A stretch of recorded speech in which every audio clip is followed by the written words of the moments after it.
Je vous salue dans le précieux nom de Jésus-Christ, notre Sauveur et Seigneur. Que la grâce, la paix et la présence de Dieu soient le partage de chacun de nous en ce jour de Pâques.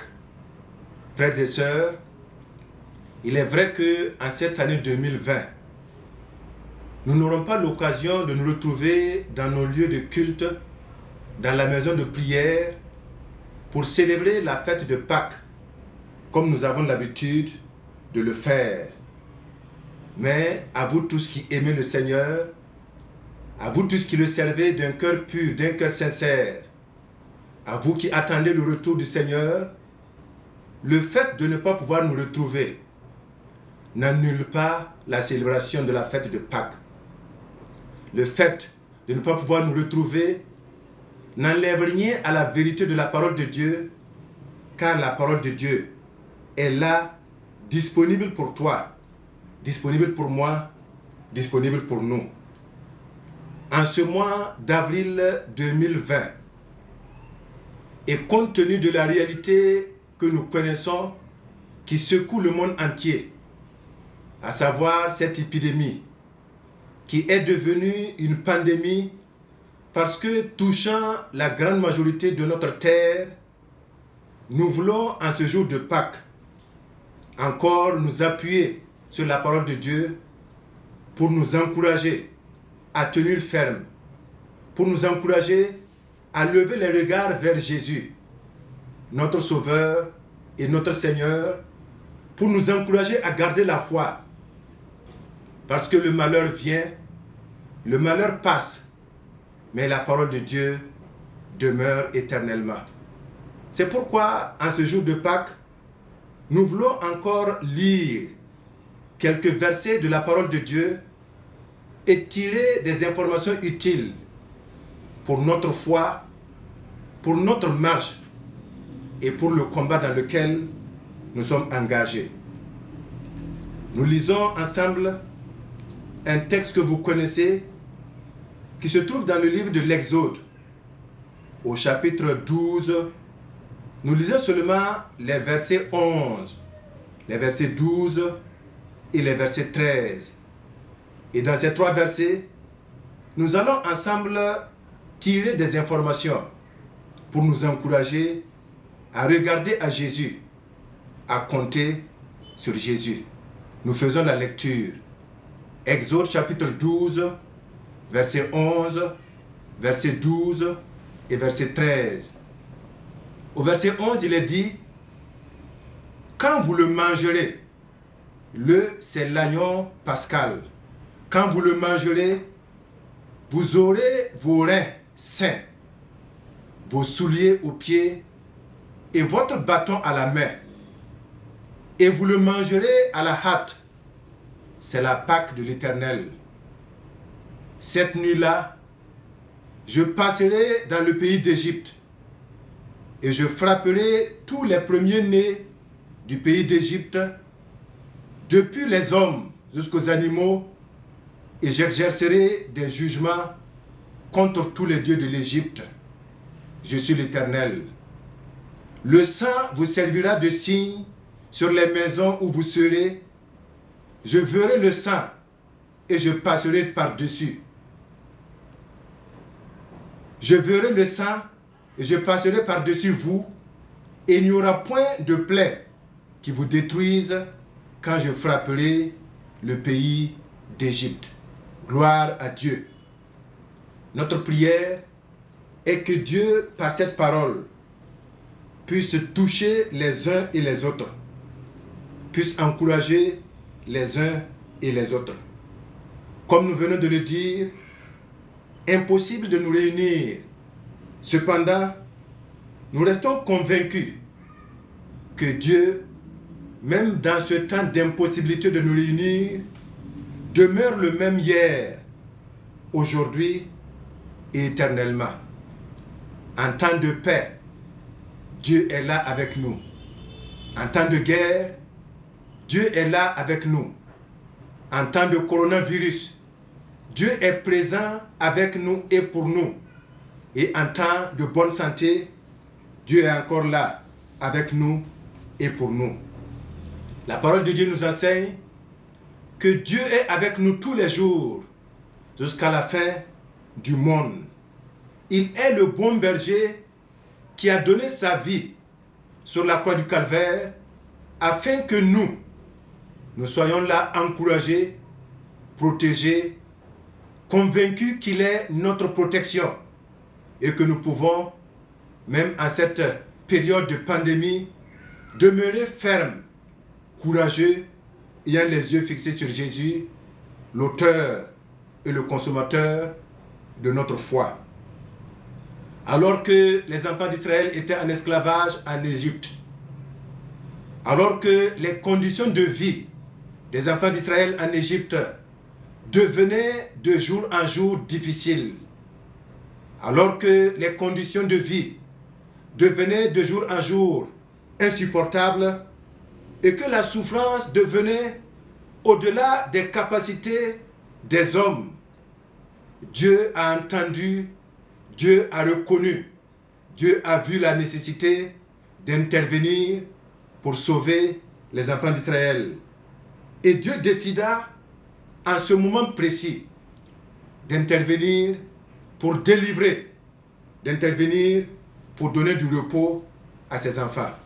Ce fut alors un moment de puissance, un moment de manifestation de la gloire de Dieu dans la vie des enfants d'Israël, mais aussi un moment de manifestation de la puissance de Dieu aux yeux de Pharaon, aux yeux des serviteurs de Pharaon et de tout le peuple d'Égypte. Et Dieu choisit ce moment particulier, Dieu choisit ce moment historique pour instituer la fête de Pâques pour les enfants d'Israël dans la vie des enfants d'Israël. Et le texte que nous venons de lire dans Exode au chapitre 12 parle de l'institution de la fête de Pâques. Ces trois versets que nous venons de lire, chapitre 12, verset 11, verset 12 et verset 13, nous donnent quelques leçons.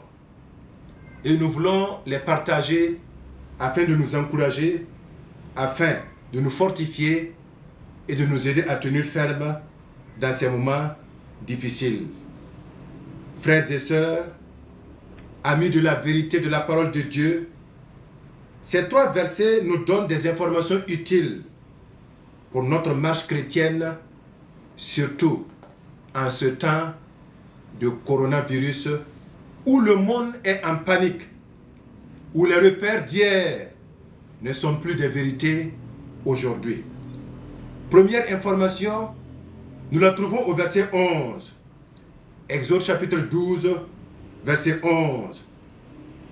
Dans ce verset, les enfants d'Israël sont appelés à avoir leurs reins saints, leurs souliers aux pieds et le bâton à la main. Cela rappelle des hommes et des femmes prêts à un départ. Cela rappelle des hommes et des femmes préparés pour quitter le pays dans lequel ils étaient afin d'aller dans un autre pays. Rappelons-nous que quand ces enfants devraient avoir leurs reins saints, devraient avoir leurs souliers aux pieds, devraient avoir le bâton à la main, ils ne savaient pas comment allait s'opérer la délivrance. Ils ne savaient pas comment la sortie de l'Égypte allait s'effectuer. Cependant, le verset 11 nous montre des hommes et des femmes qui sont prêts, qui croient à la délivrance, qui s'attendent à la libération que Dieu va bientôt opérer en leur faveur. Pour vous et pour nous aujourd'hui. La parole de Dieu retentit encore en ces termes. Prépare-toi à la rencontre de ton Dieu. Chers frères et sœurs, Pâques 2020, doublé du coronavirus, nous appelle à avoir nos reins saints. Pâques 2020, doublé du coronavirus, nous appelle à avoir nos souliers aux pieds et notre bâton à la main pour rejoindre, pour rencontrer notre Sauveur, pour rencontrer notre Seigneur. Pâques 2020, doublé de la panique générale à cause du coronavirus, interpelle les chrétiens, interpelle les églises, interpelle les serviteurs de Dieu, interpelle tout le monde entier à se préparer pour rencontrer Jésus, le Sauveur de l'humanité, le Fils unique de Dieu. Et la parole de Dieu est remplie d'interpellations à cet égard. Nous lisons quelques versets. Deutéronome chapitre 4, verset 23. Il est écrit: Veillez sur vous, afin de ne point mettre en oubli l'alliance que l'Éternel, votre Dieu, a traitée avec vous, et de ne point vous faire d'image taillée, de représentation quelconque, que l'Éternel, ton Dieu, t'ait défendu. 2 Chroniques, chapitre 19, verset 7. Maintenant, que la crainte de l'Éternel soit sur vous.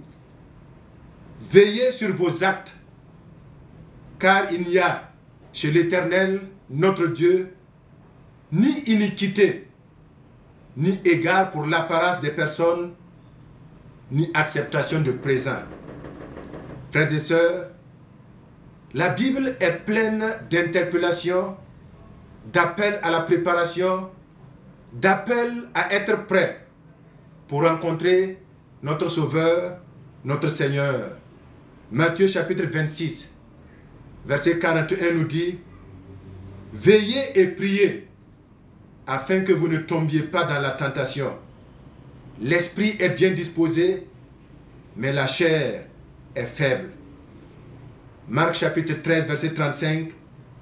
Veillez donc, car vous ne savez quand viendra le maître de la maison, ou le soir, ou au milieu de la nuit, ou au chant du coq, ou le matin. Marc chapitre 14, verset 38. Veillez et priez, afin que vous ne tombiez pas en tentation. L'esprit est bien disposé, mais la chair est faible. Nous avons besoin de nous préparer. Nous avons besoin d'avoir nos reins saints. Nous avons besoin d'avoir nos souliers aux pieds. Nous avons besoin d'avoir notre bâton de la foi dans notre main. Car nous ne savons pas à quel moment la trompette va sonner. Nous ne savons pas à quel moment nous serons emportés par la mort. Nous ne savons pas à quel moment Dieu va sonner la fin de la récréation des hommes sur la terre.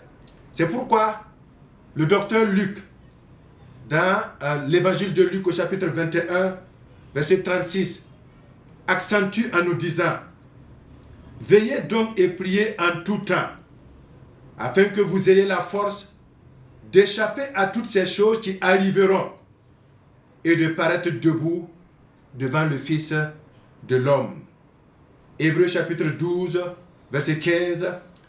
Veillez à ce que nul ne se prive de la grâce de Dieu, à ce qu'aucune racine d'amertume poussant des rejetons ne produise du trouble et que plusieurs n'en soient infectés. Oui, nous avons besoin de veiller à notre vie, de garder notre vie, de nous sanctifier, de rechercher la sanctification. Nous avons besoin de la repentance. Nous avons besoin de la communion avec Dieu. Nous avons besoin de nous débarrasser de tous les fardeaux qui nous alourdissent dans notre marche vers la maison de notre Père. Et Pâques 2020, doublé du coronavirus, nous appelle par le verset 11 du chapitre 12 de l'Exode que nous devons avoir nos reins saints, que nous devons avoir nos souliers aux pieds et notre bâton à la main, parce que Dieu peut sonner l'appel à tout moment.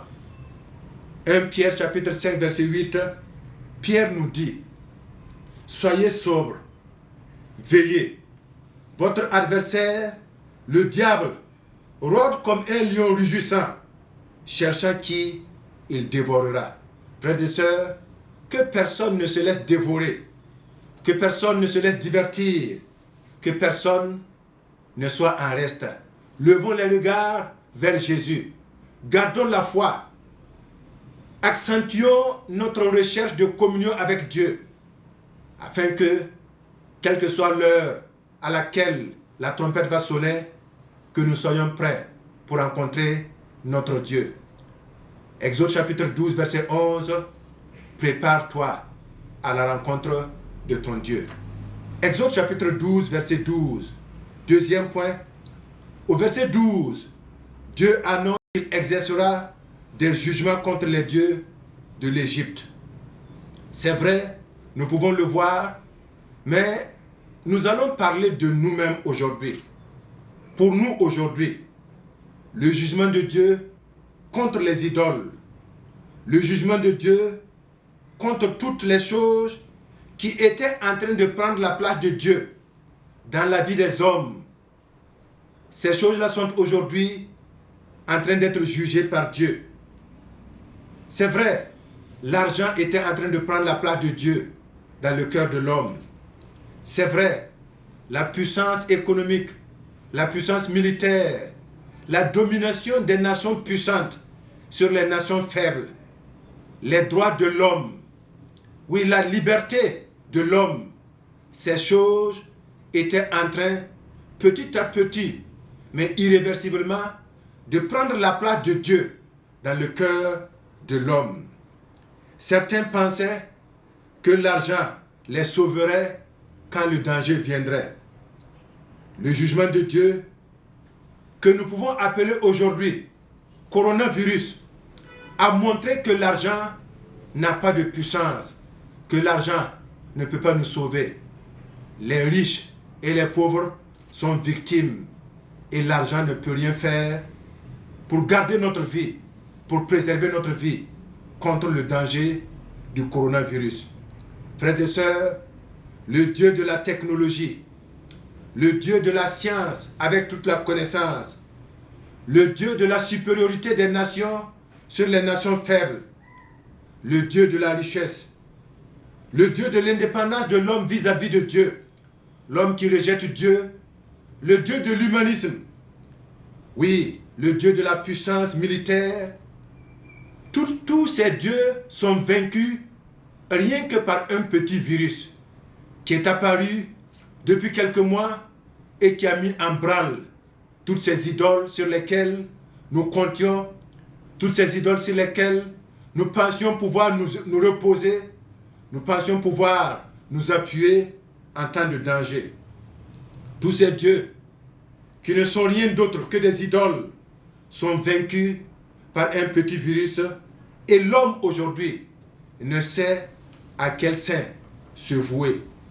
Frères et sœurs, nous savons, et vous le savez plus que moi, que des présidents de beaucoup de pays, parce qu'ils se sont rendus compte que ces dieux qui peuvent s'appeler argent, que ces dieux qui peuvent s'appeler pouvoir, que ces dieux qui peuvent s'appeler puissance militaire ne peuvent plus rien faire, ces présidents ont appelé leur nation à lever les regards vers le Dieu des cieux, vers le Dieu de la terre, vers le Dieu de la Bible, pour appeler ce Dieu, créateur des cieux et de la terre, au secours, afin que ce seul vrai Dieu, afin que ce seul unique Dieu, afin que ce seul Dieu qui a tout pouvoir dans les cieux et sur la terre, afin que ce seul Dieu qui a vaincu la mort à l'occasion de Pâques vienne au secours des nations, vienne au secours de l'homme, vienne au secours de l'humanité.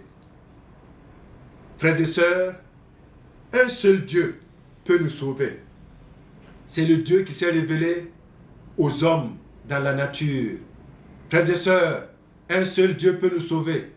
C'est le Dieu qui s'est révélé à l'homme par la Bible qui est la parole de Dieu.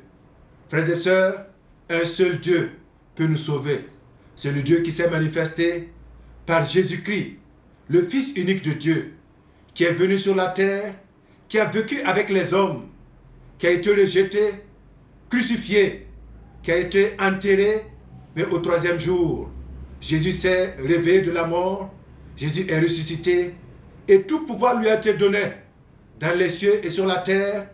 Et au nom de Jésus, tout genou fléchira et toute langue confessera que Jésus est Seigneur à la gloire de Dieu, notre Père. Les dieux de ce siècle ont été jugés par le Dieu Tout-Puissant. Et les dieux de ce siècle ont prouvé leur incapacité de sauver l'homme. Nous appelons donc les hommes à lever les yeux vers le seul Sauveur, Jésus-Christ, le Fils unique de Dieu. Nous appelons tous les hommes, les puissants comme les moins puissants. Nous appelons toutes les nations. En cette occasion de la commémoration de Pâques 2020 et doublée de la pandémie coronavirus, que les hommes sachent que le seul Sauveur, c'est Jésus-Christ, que le seul Sauveur, c'est Dieu le Père, Dieu le Fils, Dieu le Saint-Esprit, qui a le seul pouvoir de nous sauver et de nous garder. Troisièmement, pour terminer, Exode chapitre 12, verset 13. Le verset 13 nous informe que c'est le sang qui servira de signe pour que les destructeurs ne détruisent pas les enfants d'Israël. De quel sang est-il question? Pour les enfants d'Israël en Égypte, il était question du sang d'un agneau préparé, d'un agneau choisi, d'un agneau gardé. Mais pour toi et pour moi, il s'agit du sang de Jésus, le Fils unique de Dieu, mort sur la croix du Calvaire, mais ressuscité à l'occasion de Pâques pour le salut de quiconque croit au troisième jour. La parole de Dieu nous dit, 1 Jean au chapitre 1, verset 29, le lendemain, il vit Jésus venant à lui et il dit, voici l'agneau de Dieu qui ôte le péché du monde. Dans Matthieu au chapitre 26, verset 28, Jésus lui-même dit, car ceci est mon sang, le sang de la nouvelle alliance, qui est répandu pour plusieurs, pour la rémission des péchés. Frères et sœurs, le destructeur arrive. Qu'est-ce qui te servira de signe dans ta vie et sur les linteaux de ta vie? Sur quoi vas-tu t'appuyer pour échapper au destructeur? Sur qui vas-tu compter pour être épargné du malheur, pour être sauvé? À cette question, la Bible apporte une réponse. Actes au chapitre 4, verset 12. Il n'y a de salut en aucun autre, car il n'y a sous le ciel aucun autre nom qui ait été donné parmi les hommes par lequel nous devrions être sauvés. Ce nom qui sauve, c'est le nom de Jésus. Ce sang qui sauve, c'est le sang de Jésus. Et le docteur Luc dans Actes au chapitre 4, verset 12, nous informe que l'argent ne peut pas nous sauver. Nous informe que la puissance militaire ne peut pas nous sauver. Nous informe que la rébellion ne peut pas nous sauver. Nous informe que l'organisation politique, le pouvoir politique, les connaissances humaines, la science des hommes, toutes ces choses ne peuvent pas nous sauver. Un seul nom peut nous sauver, un seul nom va nous sauver, c'est le nom de Jésus, le Fils de Dieu. Dans Jean au chapitre 14, verset 6, nous lisons ceci. Là, c'est Jésus qui parle. Jésus lui dit, je suis le chemin, la vérité et la vie. Nul ne vient au Père que par moi. Pâques 2020. Impossible de nous réunir en grand nombre pour célébrer, mais la vérité de la parole de Dieu demeure. Exode chapitre 12, verset 11. Prépare-toi à la rencontre de ton Dieu. Exode chapitre 12, verset 12. Dieu est en train, en ce temps de Covid-19, d'exercer ses jugements contre toutes les idoles que notre monde a connues, sur lesquelles notre monde s'est appuyé. Les idoles comme l'argent, les idoles comme le pouvoir, les idoles comme la connaissance scientifique, les idoles comme la puissance militaire, les idoles comme le libertinage. Un seul va nous sauver, un seul est le vrai Dieu. C'est Jésus-Christ, le Sauveur du monde. Exode chapitre 12, verset 13. Jésus est le seul signe qui sauve. Jésus est le seul signe qui préserve. Jésus est la seule solution à la vie de l'homme. En cette Pâques de 2020, en cette pandémie coronavirus, nous appelons tous les hommes à relire Exode chapitre 12 et à se laisser enseigner par les versets 11, les versets 12 et les versets 13. Verset 11, que chacun de nous se prépare à la rencontre de notre Dieu. Très bientôt, Dieu va sonner la fin de l'histoire. Très bientôt, Dieu va sonner la fin de la vie sur la terre. Es-tu prêt pour rencontrer ton Dieu? En attendant la fin de l'histoire, Dieu est en train d'exercer ses jugements contre l'idolâtrie, ceux qui s'appuient sur l'argent, sur toute autre chose. Cette pandémie révèle que l'argent, que la connaissance humaine et tous les autres appuis des hommes sont voués à l'échec et ne peuvent rien contre le danger. Levons seulement les regards vers notre Dieu. Ouvrons notre cœur, laissons Jésus nous remplir, nous purifier et faire de nous un enfant de Dieu. Verset 13. Quel est le signe qui va te préserver de la destruction? Moi, j'ai le signe du sang de Jésus. Tous ceux qui ont reçu Jésus comme Sauveur, comme Seigneur, ont le signe du sang de Jésus. Et toi, quel est le signe de ta vie? Notre prière est que chacun de nous se prépare à la rencontre de son Dieu. Notre prière est que chacun de nous sache que les choses du monde sur lesquelles nous pouvons nous appuyer vont passer. C'est seul Jésus, le Fils de Dieu, qui va vivre éternellement. Levons les regards donc vers lui et comptons sur lui pour être sûrs et certains que nous serons épargnés du danger, que nous serons sauvés de la destruction, ayant le signe du sang de Jésus dans notre vie. À toutes et à tous, bonne fête de Pâques 2020 à toutes et à tous. Que la grâce de Dieu, qui surpasse toute intelligence, garde nos cœurs et tourne nos cœurs vers Dieu, afin que nous nous préparions, afin que nous sachions que nous ne pouvons pas compter sur le monde, afin que Jésus soit le signe de notre vie. Que Dieu vous bénisse, au nom de Jésus. Amen. Amen.